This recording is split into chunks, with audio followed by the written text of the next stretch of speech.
শর্মিলা ঠাকুর ও প্রসেনজিৎ চট্টোপাধ্যায় বাংলা চলচ্চিত্রের দুই স্বর্ণালী নাম। তাদের এই জলজলে উপস্থিতির মাঝে পর্দার পেছনে ঘটে যাওয়া এক অপ্রত্যাশিত ঘটনা, যা অনেকেরই অজানা।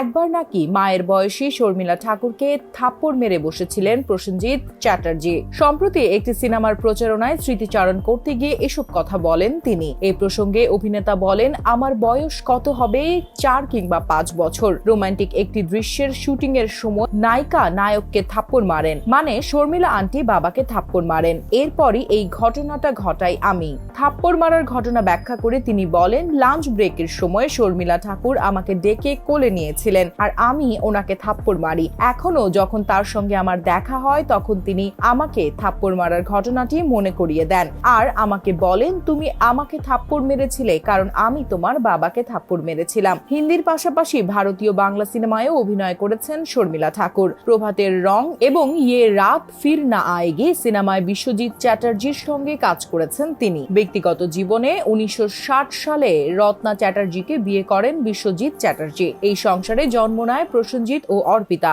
বাবার পথ অনুসরণ করে রূপালী জগতে পা রেখে নিজেকে প্রতিষ্ঠা করেছেন প্রসেনজিৎ। গত বছর বিক্রমাদিত্য পরিচালিত জুবিলি সিরিজ দিয়ে প্রথমবারই ওটিটি দুনিয়া কাঁপিয়ে দেন প্রসেনজিৎ। এছাড়াও নীরজ পান্ডের খাকি বেঙ্গল চ্যাপ্টার নামে নতুন সিরিজে প্রসেনজিৎ আসছেন খলনায়ক হয়ে। ইতিমধ্যে ওই সিরিজের শুটিংও সেরে ফেলেছেন তিনি।